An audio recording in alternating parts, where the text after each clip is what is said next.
पानीपत के नागरिक अस्पताल में बीती रात शबनम नाम की महिला को उचित उपचार ना मिलना पेट में पल रहे बच्चे पर तब भारी पड़ गया जब जन्म लेते ही बच्चे की मौत हो गई। ज्ञात रहे कि विकास नगर की निवासी महिला शबनम प्रसव पीड़ा से कर रहा रही थी, लेकिन पानीपत के नागरिक अस्पताल की नर्स स्टाफ ने गर्भवती महिला के दर्द को नजरअंदाज कर दिया और यह कहकर वापस भेज दिया कि अभी बच्चा पैदा होने में समय है। प्रसव पीड़ा से जूझ रही महिला की फरियाद पर जब ध्यान नहीं दिया गया तो मजबूर व मायूस गर्भवती महिला शबनम जैसे ही अस्पताल के मुख्य गेट की तरफ बढ़ी कि अचानक उसकी पीड़ा बढ़ गई और गर्भवती महिला ने वहीं सड़क पर बच्चे को जन्म दिया। बाद में शोर मचने पर महिला को अस्पताल में दाखिल कराया गया, लेकिन नवजात बच्चा खत्म हो चुका था। अब नर्सिंग स्टाफ का यह कहना है कि बच्चा पहले ही पेट में मर चुका था। वही नागरिक अस्पताल के सीएमओ का यह कहना है कि उनके संज्ञान में यह मामला नहीं है। हैरत है कि एक जिम्मेदार पद पर बैठे सीएमओ स्तर के अधिकारी को मालूम नहीं है कि उनके अस्पताल में चल क्या रहा है। उन्हें यह भी मालूम नहीं कि घटना वाली रात को कोई डॉक्टर अस्पताल में था या नहीं। याद रहे कि पीड़िता महिला के पहले ही 2 बच्चियां हैं और ये तीसरा बच्चा लड़का पैदा हुआ था, क्योंकि अव्यवस्था व भ्रष्टाचार की भेंट चढ़ गया। हम 11 बजे 11:30 के बीच में आ गए थे यहाँ पे। जिस टाइम हम आए ऊपर लेके आए, कमरे में ले गए तो एंड टाइम था जी। क्यों हम वहाँ नर्स के पास ले गए थे आगे, तो उन्होंने बताया कि भाई इसका डिलीवरी का टाइम है, क्या करूँ मैं कहा हम अस्पताल में लेके जाएंगे। भाई हमारे पास इतने पैसे नहीं, हम गरीब आदमी हैं जो हम यहाँ कराएंगे। हम वहाँ से लेके हमने रिक्शा करके अपना यहाँ लेके आई। 11:30 बजे के 11 के बीच में हम यहाँ आ गए। अंदर लेके गए हम तो मैडम ने देखा, काफ़ी देर बाद तो उन्होंने चेक किया। चेक करने के बाद बोले अभी टाइम है, बाहर ले जाओ। हम बाहर ले आए, धक्के मार के बाहर। हाँ, फिर दोबारा गए हम, फिर भी यही कहा कि भाई अभी घूमने दो, बाहर घूमने दो। तो मैं कहा मैडम बच्चा तो बिल्कुल साइड पे ही है। बोले नहीं बाहर घुमाओ। हम बाहर लेके अपना चले आए। हम उससे जैसे फिर हमने सोचा, हम घबरा गए, हम अकेले थे भाई, हमारे साथ में कोई था नहीं, लड़का था हमारा अकेला। तो हमने सोचा हम अब दूसरी जगह ले जाएं। जितने हम ले जाने की कोशिश कर रहे थे तो लड़का हमारा भाग के गया टेम्पू लेने कि हम कहीं और जगह दिखाएं जाके। इतने में वो बच्चा ना डिलीवरी उनकी नीचे ही हो गई, गेट पे ही। हॉस्पिटल में? हाँ, हॉस्पिटल बिल्कुल गेट पे ही हो गई जी। फिर हम ऊपर आए भाग के, मैडम के बाद लड़का को भेजा, ये कोई नहीं गए। फिर हम खुद आए भाग के। जब मैंने इनके बहुत हाथ साथ जोड़े, फिर वो लड़की थी लिखा पढ़ी कर रही थी, मैंने उसका हाथ जोड़े, मैं बेटा चले पड़ो। देखो ऐसे टाइम पे औरत की ज़िंदगी बहुत खतरे में होती है। तो बड़ी मुश्किल से वो आई, आके करीब आधा घंटा लगा दिया। फिर वहीं उन्होंने अपना मतलब जो काम था वो नीचे ही किया। कितने बच्चा वहीं ख़त्म हो गया। फिर उसके बाद ऊपर लेके हम आए। बोलने का तो कोई तमीज़ नहीं है इन्हें बोलने का। इस तरह से बेतमीजी से बात करते हैं, कोई प्यार की इनमें बात ही नहीं है। अब हम जी ये चाहते हैं कि जो हमारे साथ हुआ वो किसी की बहू बेटी के साथ ना होए। हम गरीब आदमी हैं जी, हम यही चाहते हैं कि किसी की बहन बेटी के साथ हम जो आस लेके आते हैं तो ये काम किसी के साथ नहीं होना चाहिए जी। बस हमारी यही दुआ, यही हम साथ चाहते हैं। जो औरतें कल रात को भी है कि डिलीवरी हो गई बाहर ही, हमारी बहू की हुई तो वो तो बच्चे ही खत्म हो गया, पर दूसरे की भी हुई बेचारी की, जिससे देखो बाहर निकलो, कोई इलाज ही नहीं, कोई तरीका नहीं। तो ये हम करेंगे क्या आगे? इस बारे में एमएस साहब यहीं बैठे हुए हैं, जैन साहब, तो इनको बुलाया है, देखते हैं, ये इंक्वायरी कर रहे हैं। जो भी होगा, अगर दोषी कुछ ऐसा मिलता है तो वी विल टेक एक्शन। ना, ऐसा तो कोई नहीं। सिफारिश का तो अनबाइस्ड किसी को पता नहीं होता। जो स्टाफ जानता है उसको थोड़ी पता है इसकी सिफारिश यानी इस है। वो तो इरिस्पेक्टिव जो भी आता है उसको उसी टाइम पे आके देख लिया जाता है। वो तो उनकी अपनी वो है ना, सिफारिश का ऐसा कोई कंसिडरेशन नहीं है। सबके लिए सरकार महिला सशक्तिकरण को इतना बढ़ावा दे रही है, महिलाओं के साथ ही ऐसा बर्ताव हो रहा है। नहीं, ये तो देखो एक बार इंक्वायरी का मैटर है, हम देखेंगे इसमें क्या एस्पेक्ट है। दोनों तरफ से देखना पड़ेगा ना हमें, तो एक तरफ से करके नहीं। हमारे स्टाफ से कुछ ऐसे अगर चूक हुई है तो हम उसका ध्यान रखेंगे, ऐसे हादसे रिपीट ना हो। वो एक बार देख रहे हैं, पीडिटिक्स के ही हैं हमारे एमएस साहब, तो इंक्वायरी कर रहे हैं इसमें क्या हुआ, तथ्य पीछे से क्या था, वो सारा देखो जांच के बाद ही पता चल पाएगा। आया था बेबी, ठीक था, क्या था। हाँ, एप्रोप्रिएट नियम अनुसार हम जरूर कार्रवाई करेंगे और आगे ना हो हम इसका भी एश्योर करेंगे। मीटिंग बुलाएंगे, एमएस साहब भी देखेंगे उसको, हम देखेंगे पर्सनल तौर पे, कोई इशू नहीं है। ऐसे कोशिश हमारी ये रहेगी कि इसकी जो भी स्टाफ है, अगर कोई कोताही हो तो आगे से ना हो और पब्लिक को प्रॉपर जो गवर्नमेंट के हिसाब से इच्छा है उस हिसाब से सर्विसेज प्रोवाइड करें और गर्भवती महिला और बच्चे का पूरा ख्याल रखा जाएगा। देवी मंदिर रोड स्थित फादर प्राइड प्ले स्कूल में होली वर्ष को लेकर फूल होली महोत्सव का आयोजन किया गया। इस फूल होली महोत्सव में स्कूल प्रांगण में बच्चों व उनके अभिभावकों को भी आमंत्रित किया गया। वहीं इस महोत्सव में सभी अभिभावक फूल होली का लुत्फ उठाते हुए नजर आए। वहीं इस अवसर पर स्कूल की प्रिंसिपल गीतू परूथी ने स्कूल की ओर से सभी नगरवासियों को होली की शुभकामनाएं दी।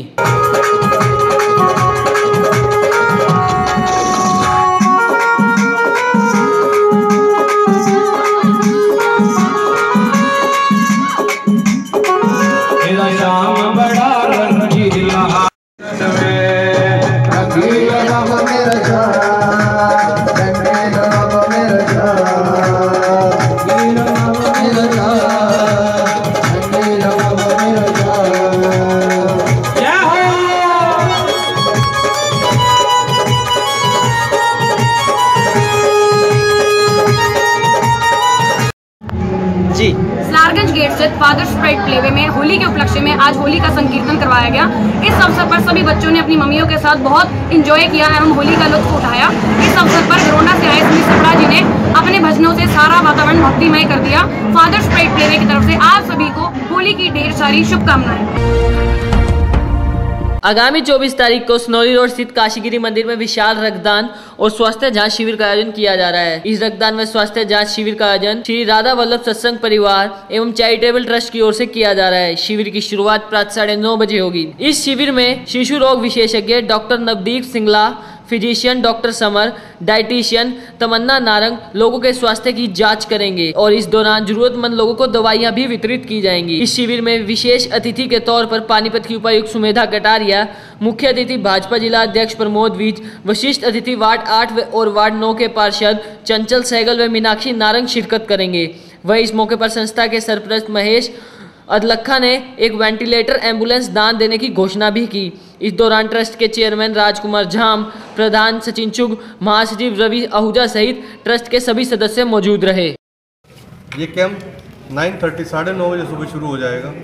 इसमें डॉक्टर नवदीप सिंगला जो शिशु रोग विशेषज्ञ हैं और फिजिशियन भी वो आएंगे, और डॉक्टर समर फिजिशियन है वो भी आएंगे, और एक डाइटिशियन आएंगी जिसकी विशेष पानीपत वालों को ज़रूरत है डाइटिशियन की, डॉक्टर तमन्ना नारंग। ये श्री राधा वल्लभ सत्संग परिवार एवं चैरिटेबल ट्रस्ट की तरफ से ये सिद्ध बाबा काशीगिरी मंदिर के प्रांगण में इसका आयोजन किया जा रहा है सुबह 9:30 तक। कितनी उम्मीद है? लगभग 150 यूनिट ब्लड यहाँ इकट्ठा होगा और स्वास्थ्य जांच शिविर के लिए लगभग 500 लोगों की उम्मीद है हमें।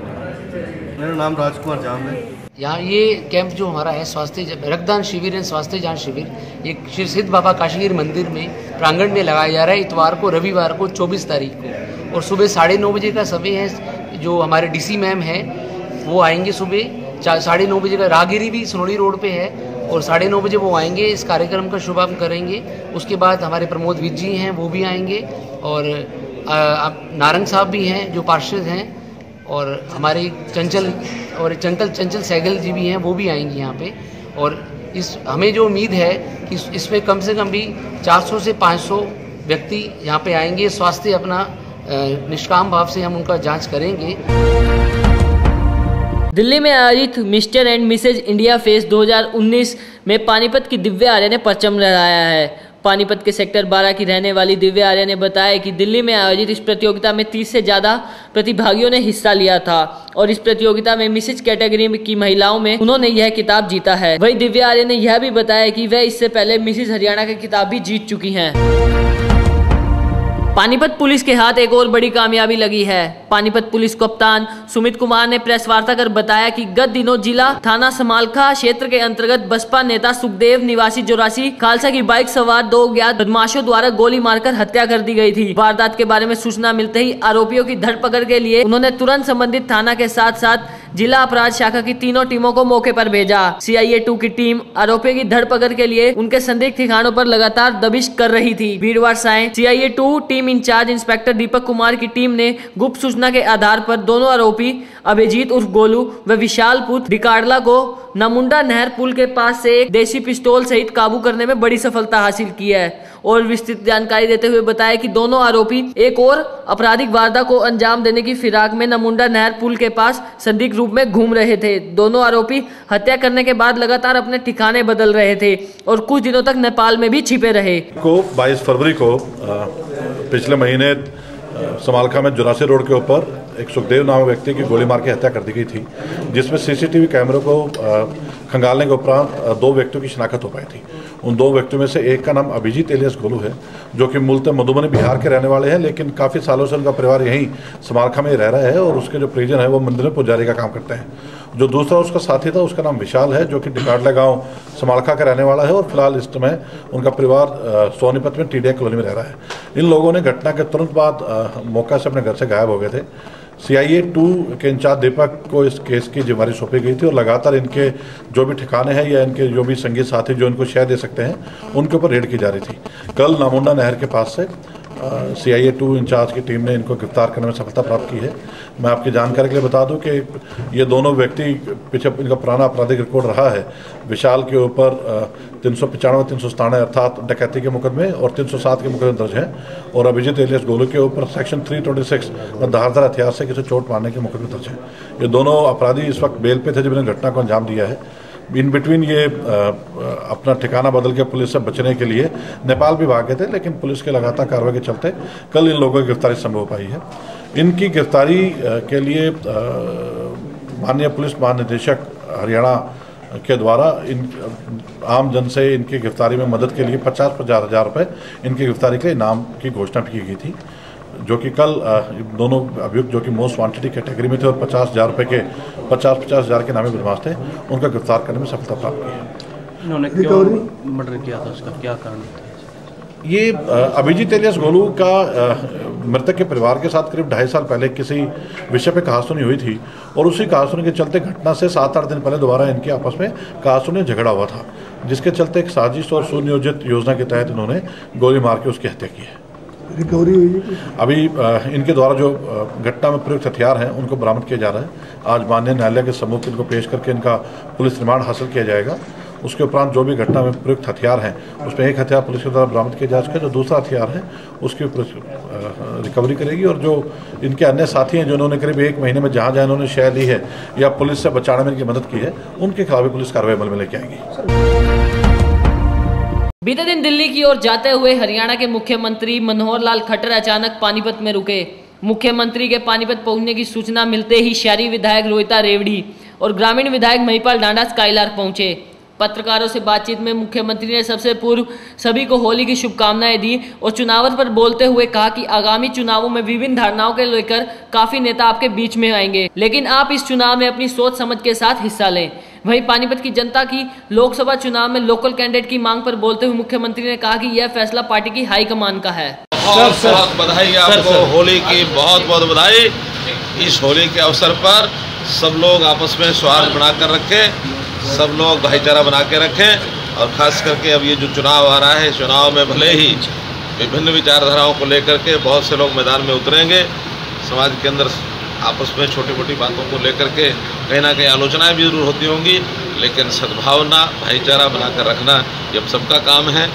इस सारे विषय को ध्यान रखते हुए मैं होली की बहुत बहुत शुभकामना बताई। सर, टिकट को लेकर बात करें तो पानीपत की जनता में लोकल कार्यकर्ता नेता की मांग है, तो सर उसमें क्या कहें? देखिए, ये पार्लियामेंट्री बोर्ड का काम है और पार्लियामेंट्री बोर्ड सब बातों को ध्यान करता है और बातों को ध्यान में रखते हुए जो निर्णय पार्लियामेंट्री बोर्ड का होगा हम सबको स्वीकार कब तक डिक्लेयर हो पाएगी टिकट? चुनाव अभी दूर है, चुनाव से काफी पहले हो जाएगा। बाबा जो सचियार स्कूल बस में मासूम कार्तिक की मृत्यु के बाद परिवार को उचित न्याय दिलवाने के लिए सामाजिक संस्थाएं आगे आ रही हैं। बीते दिन 2+5 मुद्दा जन आंदोलन द्वारा 5 वर्षीय मृतक कार्तिक के परिवार को न्याय दिलवाने के लिए जिला उपायुक्त को ज्ञापन सौंपा गया। 2+5 मुद्दा जन आंदोलन के जिला अध्यक्ष व मीडिया प्रभारी सुकेंद्र बालियान ने बताया कि इस ज्ञापन के जरिए उन्होंने मांग की है कि कार्तिक की मौत का उनके परिजनों को उचित न्याय मिले एवं स्कूल संचालक व बस ड्राइवर के खिलाफ उचित जांच करते हुए दोषियों के खिलाफ सख्त से सख्त कानूनी कार्रवाई की जाए। साथ ही उपायुक्त से यह भी मांग की है कि पानीपत जिले के लाखों बच्चों को स्कूल व स्कूल बसों में सुरक्षा प्रदान की जाए, इन सभी नियमों की अनुपालना करवाई जाए। शहर में कार्तिक नाम के बच्चे की जो पहली कक्षा था, बस के गड्ढे से, बस में सीट के नीचे गड्ढा था, उसके नीचे गिर के मर गया, जो कि ये लापरवाही थी। बेशक वो स्कूल नहीं जा रहा था, लेकिन वो बस स्कूल के लिए रोज अप डाउन कर रही थी, बच्चे उसमें आ जा रहे थे। तो इसकी सुनिश्चितता कौन करेगा, जो बस फिट है या नहीं? एक तो पहले स्कूल की लापरवाही है, स्कूल मैनेजमेंट की, उनके पास से बस जा रहा है, क्या स्कूल में एक ट्रांसपोर्ट कमेटी होती है? क्या पानीपत शहर के किसी भी स्कूल में ट्रांसपोर्ट कमेटी सारे में बनी हुई है? इसकी समय समय पर महीने में ऑडिट होती है, क्या वो ऑडिट होती है? और इन सब चीज़ों की जांच ट्रांसपोर्ट डिपार्टमेंट और जिला शिक्षा अधिकारी डिपार्टमेंट करते हैं, क्या ये चीज़ें होती हैं?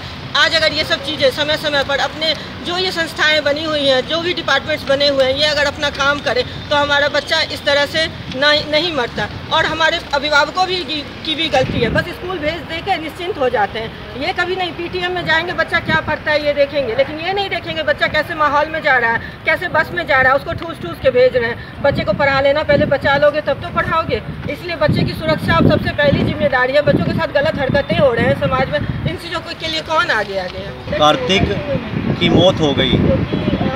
बस ड्राइवर और स्कूल संचालकों की लापरवाही के चलते कार्तिक मर जाता है। आज हमारे पानीपत जिले के अंदर लाखों कार्तिक सहमे हुए हैं, लाखों कार्तिक बच्चे और उनके अभिभावक सहमे हुए हैं। उनको स्कूल में अपने बच्चों को भेजने में डर लग रहा है। तो हमारी आज प्रशासन से ये मांग है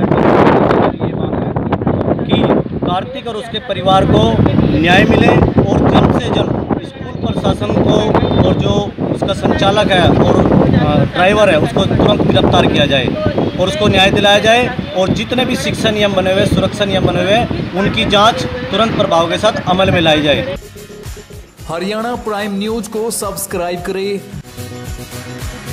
बेल आइकन को भी दबाएं ताकि आपके शहर की हर खबर आपके मोबाइल पर अपडेट रहे।